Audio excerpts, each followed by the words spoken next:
कुछ कहानियां रात में ही सुनाई जाती हैं और कुछ कहानियां तो ऐसी होती हैं जिन्हें सुनते ही लगता है कि वो आपको सुन रही है।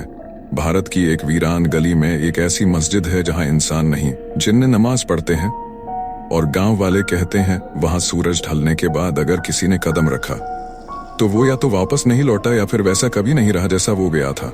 इस जगह को कहते हैं मस्जिद-ए-जिन्नात, एक ऐसी जगह जहां वक्त ठहर गया है और हवाओं में फुसफुसाहटें चलती हैं।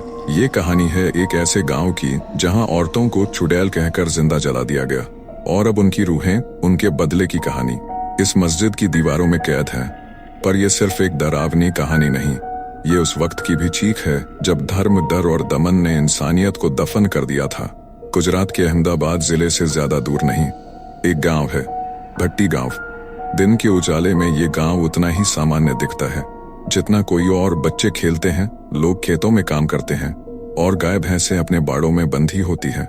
लेकिन जैसे ही सूरज डूबने लगता है, इस गांव की रफ्तार ठहर जाती है। एक अजीब सी बेचैनी फैल जाती है और जैसे ही अंधेरा गहराता है, हर दरवाजा बंद, हर खिड़की बंद, हर चिराग बुझ जाता है। गांव वाले डरते हैं। डर इतना गहरा कि रात को कोई भी बाहर निकलने की हिम्मत नहीं करता। लोग फुसफुसा कर कहते हैं मस्जिद के पास मत जाना, रात को वहां नमाज इंसान नहीं जिन्न पढ़ते हैं। वो मस्जिद जो गांव के कोने में है, करीब 600 साल पुरानी, सफेद पत्थरों से बनी हुई, जिसकी दीवारों पर वक्त ने अपने निशान छोड़ दिए हैं। उसका गुंबद अब अधूरा है, जैसे किसी ने जानबूझकर उसे अधूरा छोड़ा हो। मस्जिद के अंदर घुसते ही एक अजीब सा सन्नाटा छा जाता है। ऐसा सन्नाटा जो न सिर्फ तुम्हारी आवाज बल्कि तुम्हारी सांसों की आहट तक को निगल जाता है। कुछ कहते हैं वहां कुरान खुद पढ़ी जाती है पर कोई नजर नहीं आता, और कुछ ने तो रात के अंधेरे में वहां सफेद साए घूमते भी देखे हैं, ऊंचे चमकती आंखों वाले और हवा में तैरते हुए। गांव वालों ने मस्जिद की तरफ जाने वाले रास्ते पर अब छोटे पत्थर रख दिए हैं ताकि कोई भूलकर भी उधर न जाए। लेकिन सवाल यह है, आखिर इस मस्जिद में ऐसा क्या है जो इंसानों की नहीं, जिन्नों की इबादतगाह बन गई। 1500 के दशक में उस गांव की फिजा में कुछ बदलने लगा था, जैसे हवा में कोई खामोश जहर घुल रहा हो। औरतें अचानक गायब हो जाती, खेतों में मवेशियों की लाशें मिलती और बच्चों की आंखों में डर बसने लगा था।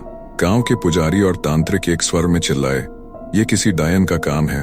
डर और अंधविश्वास के मेल ने लोगों को वहशी बना दिया। जिस औरत की आंखों में थोड़ा आत्मविश्वास दिखता, जो अकेले रात को निकल जाए या जिसे गांव की औरतें अलग मानती, उसे चुड़ैल कहकर मस्जिद के पास लाया जाता और जिंदा जला दिया जाता। वो औरतें जलती रहीं, चीखती रहीं, मगर गांव वालों ने सिर झुकाकर कहा अब गांव शुद्ध हो गया। लेकिन राख में दबी उनकी चीखें खत्म नहीं हुई। कहते हैं जिन दीवारों के साए में वो औरतें जली थीं, वहीं से रात के सन्नाटे में अब सिसकियां आती हैं, किसी औरत के रोने की, किसी बच्चे के खिलखिलाने की, और नमाज की अजान के साथ आती है एक दूसरी दुनिया की फुसफुसाहट, जैसे कोई सवाल पूछ रहा हो, कौन थी असली चुड़ैल। गांव के एक बुजुर्ग कांपती आवाज में बताते हैं, बेटा ये मस्जिद अब अल्लाह का घर नहीं, ये जिन्नों का अड्डा बन चुकी है। कहते हैं सूरज ढलते ही वहां कुछ अजीब सा माहौल बन जाता है। मस्जिद के अंदर से धीमी धीमी दुआओं की आवाज आती है, लेकिन वो इंसानी नहीं लगती। और अगर कोई इंसान गलती से भी उस मस्जिद के अंदर चला जाए तो या तो पागल होकर लौटता है या फिर कभी लौटता ही नहीं। साल 2011 में एक यूट्यूबर ने सभी चेतावनियों को नजरअंदाज करते हुए एक रात मस्जिद में बिताने का फैसला किया। कैमरा लेकर वो अंदर गया और पूरी रात रिकॉर्डिंग करता रहा। सुबह जब उसके दोस्त उसे लेने आए तो जो देखा वो रूह कंपा देने वाला था। उसके कैमरे की आखिरी फुटेज में दिखता है एक कोना जहां कोई रोशनी जलती बुझती है, मानो किसी ने जानबूझकर वहां उसे ध्यान खींचने के लिए छोड़ा हो।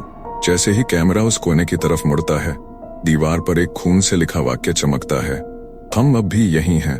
ये वाक्य उर्दू में लिखा था और उसके ठीक बाद कैमरा गिर जाता है। अगले दिन वो लड़का मस्जिद के एक कोने में बेहोश मिला।